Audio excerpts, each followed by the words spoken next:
this little wheel. There we go. Much better. Maybe rotate. Thank you. Okay. Let's go. We're doing 2 chapters today. This is pointing at my cheek. I'm gonna scoot back a little bit. Like pointing right here. There we go. Today we'll be continuing Pride and Prejudice by Jane Austen. Chapter 56. One morning, about a week after Bingley's engagement with Jane had been formed, as he and the females of the family were sitting together in the dining room, their attention was suddenly drawn to the window by the sound of a carriage, and they perceived a chaise and 4 driving up the lawn. It was too early in the morning for visitors, and besides, the equipage did... I've had to say this word before, but it's been a minute. That is not what I wanted. Nope. Stop it.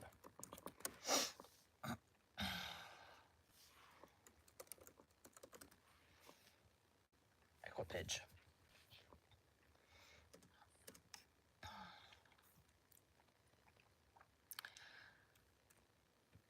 And besides, the equipage did not answer to that of any of their neighbors. The horses were post, and neither the carriage nor the livery of the servant who preceded it were familiar to them. As it was certain, however, that somebody was coming, Bingley instantly prevailed on Miss Bennet to avoid the confinement of such an intrusion, and walk away with him into the shrubbery. They both set off, and the conjectures of the remaining 3 continued, though with little satisfaction, till the door was thrown open and their visitor entered. It was Lady Catherine de Bourgh. They were, of course, all intending to be surprised, but their astonishment was beyond their expectation, and on the part of Mrs. Bennet and Kitty, though she was perfectly unknown to them, even inferior to what Elizabeth felt.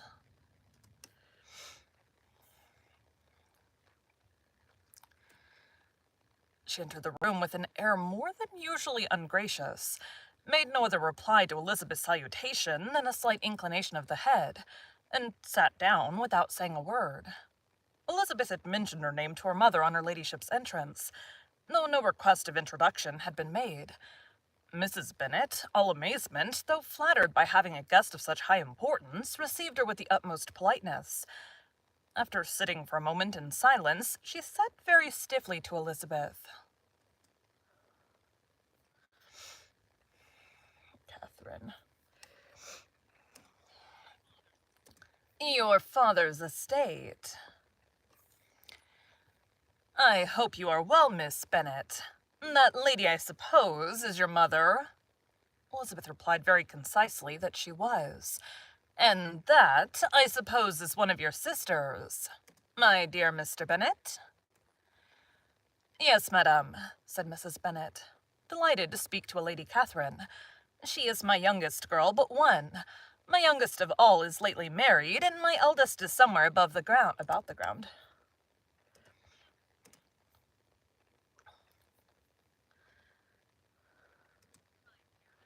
My dear Mr. Bennet."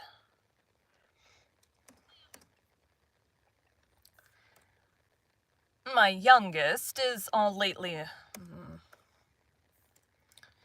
My youngest of all is lately married, and my eldest is somewhere about the ground, walking with a young man who, I believe, will soon become a part of the family." Listen to Lady Catherine again. "Your father..." "You have a very small park here," returned Lady Catherine after a short silence. "It is nothing, and...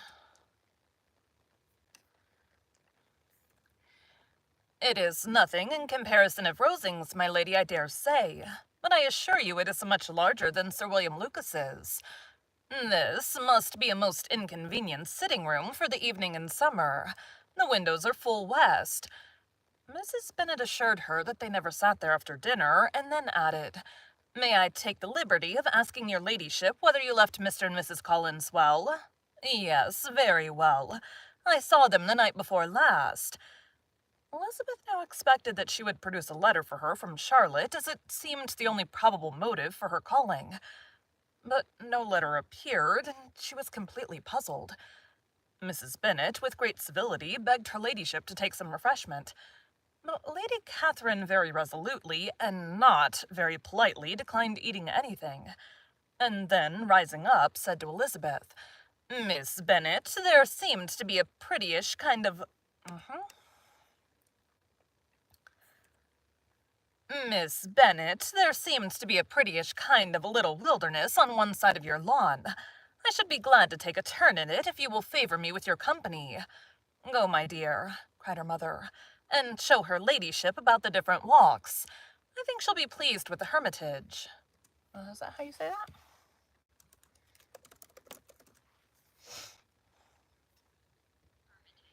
Yep. Elizabeth obeyed, and running into her own room for her parasol, attended her noble guest downstairs. As they passed through the hall, Lady Catherine opened the doors into the dining parlour and drawing-room, and, pronouncing them, after a short survey, to be decent-looking rooms, walked on. Her carriage remained at the door, and Elizabeth saw that her waiting woman was in it. They proceeded in silence along the gravel walk that led to the copse. Damn it. They proceeded in silence along the gravel walk that led to the copse. Elizabeth was determined to make no effort for conversation with a woman who was now more than usually insolent and disagreeable. How could I ever think her like her nephew?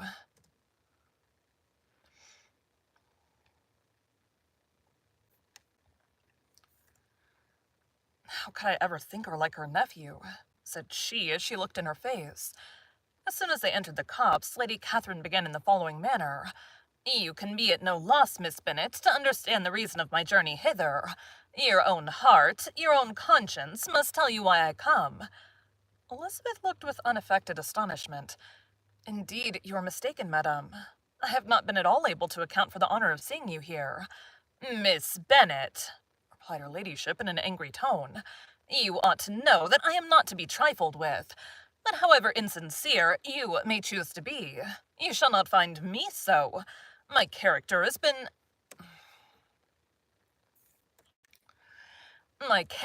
has ever been celebrated for its sincerity and frankness, and in a cause of such moment as this, I shall certainly not depart from it. A report of a most alarming nature reached me 2 days ago. I was told that not only your sister was on the point of being most advantageously married, but that Miss Elizabeth Bennet, would in all likelihood be soon afterwards united to my nephew, my own nephew, Mr. Darcy.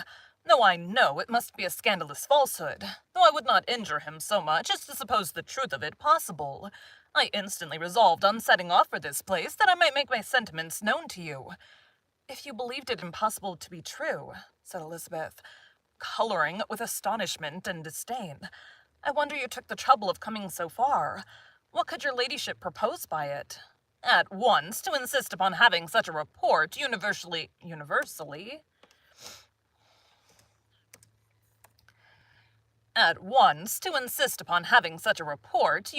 contradicted." "Your coming to Longbourn to see me and my family," said Elizabeth coolly, will be rather a confirmation of it, if indeed such a report is in existence. Do you then pretend to be ignorant of it? Has it not been industriously circulated by yourselves? Do you not know that such a report is spread abroad?" "I never heard that it was." "And can you likewise declare that there is no foundation for it?" "I do not Ow!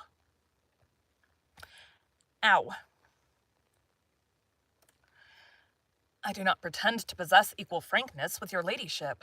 You may ask questions which I shall not choose to answer. This is not to be borne. Miss Bennet, I insist on being satisfied. Has my nephew made you an offer of marriage?" "Your ladyship has declared it to be impossible." It ought to be so, it must be so, while he retains the use of his reason. But your arts and allurements may in a moment of infatuation have made him forget what he owes to himself and all his family. You may have drawn him in. If I have, I shall be the last person to confess it. Miss Bennet, do you know who I am? I have not been accustomed to such language as this. I am almost the nearest relation he has in the world, and am entitled to know all his dearest concerns. But you are not entitled to know mine, nor will such behavior as this ever induce me to be explicit. Let me be rightly understood. This match, to which you have the presumption to aspire, can never take place. No, never. Mr. Darcy is engaged to my daughter. Now what do you have to say? Only this, that if he is so, you can have no reason to suppose he will make an offer to me. Lady Catherine hesitated for a moment and then replied, The engagement between them is of a peculiar kind. From their infancy they have been intended for each other. It was the favorite wish of his mother as well as of hers.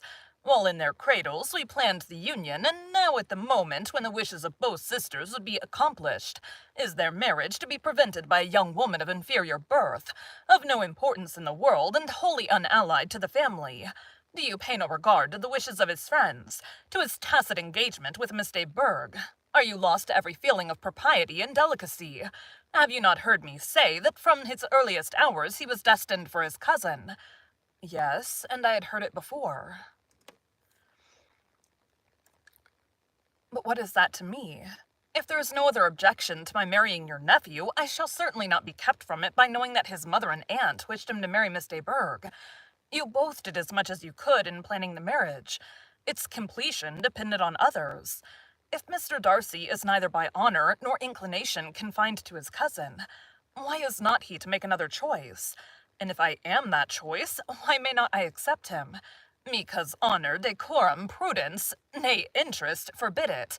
Yes, Miss Bennet, interest. For do not expect to be noticed by his family or friends if you wilfully act against the inclinations of all. You will be censured, slighted, and despised by everyone connected with him. Your alliance will be a disgrace.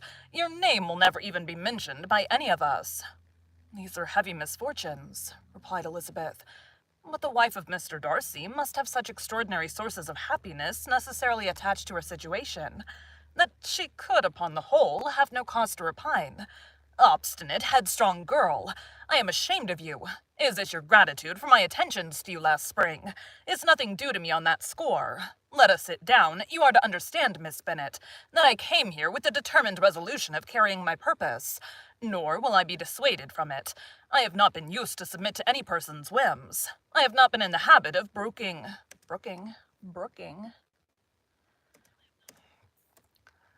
I have not been in the habit of brooking disappointment.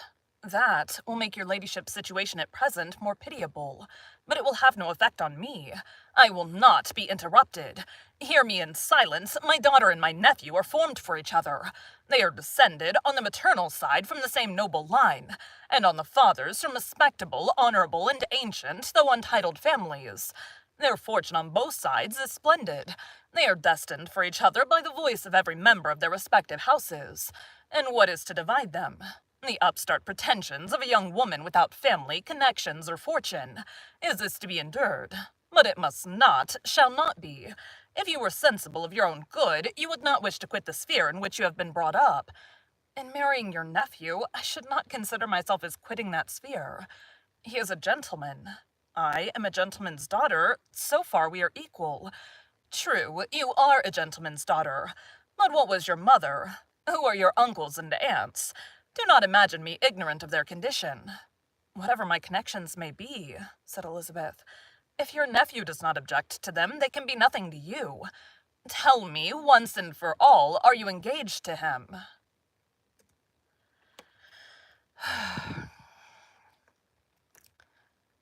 Though Elizabeth would not, for the mere purpose of obliging Lady Catherine, have answered this question, she could not but say, after a moment's deliberation, I am not.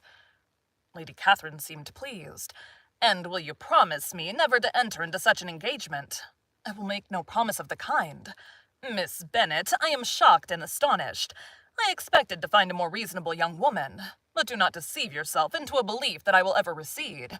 I shall not go away till you've given me the assurance I require. And I certainly never shall give it. I am not to be intimidated into anything so wholly unreasonable. Your ladyship wants Mr. Darcy to marry your daughter, but would my giving your...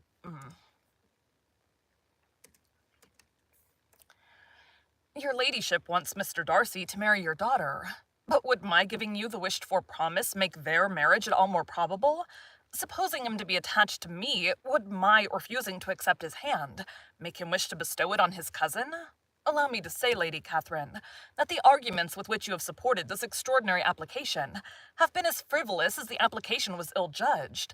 You have widely mistaken my character if you think I can be worked on by such persuasions as these. How far your nephew might approve of your interference in his affairs, I cannot tell, but you have certainly no right to concern yourself in mine. I must beg, therefore, to be importuned. I must beg, therefore, to be importuned no further on this subject. Not so hasty, if you please. I have by no means done. To all the objections I have already urged, I have still another to add. I am no stranger to the particulars of your youngest sister's infamous elopement. I know it all. That the young man's marrying her was a patched-up business at the expense of your father and uncle.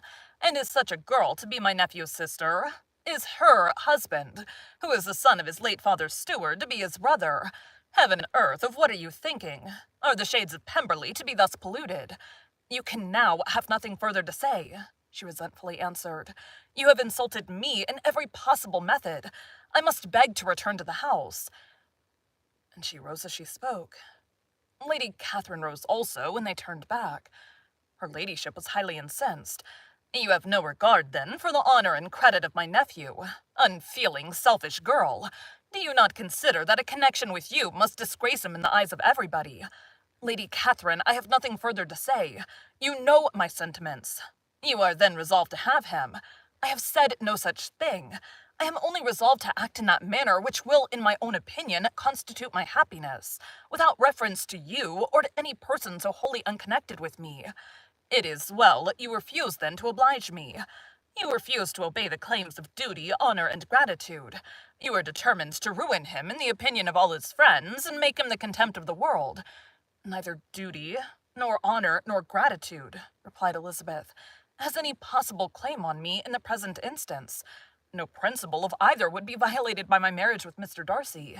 And with regard to the resentment of his family, or the indignation of the world, if the former were excited by his marrying me, it would not give me one moment's concern, and the world in general would have too much sense to join in the scorn. And this is your real opinion. This is your final resolve. Very well, I shall now know how to act. Do not imagine, Miss Bennet, that your ambition will ever be gratified. I came to try you. I hoped to find you reasonable, but depend upon it, I will carry my point. In this manner, Lady Catherine talked on till they were at the... In this manner, Lady Catherine talked on till they were at the door of the carriage. When turning hastily round, she added, I take no leave of you, Miss Bennet. I send no compliments to your mother. You deserve no such attention. I am most seriously displeased. Elizabeth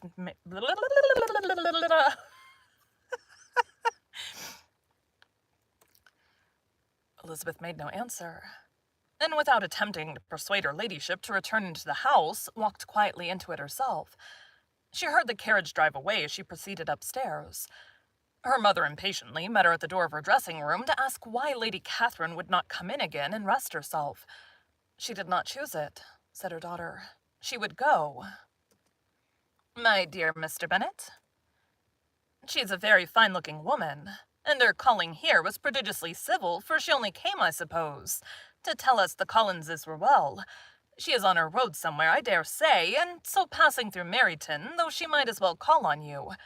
I suppose that came out weird. I suppose she had nothing particular to say to you, Lizzie?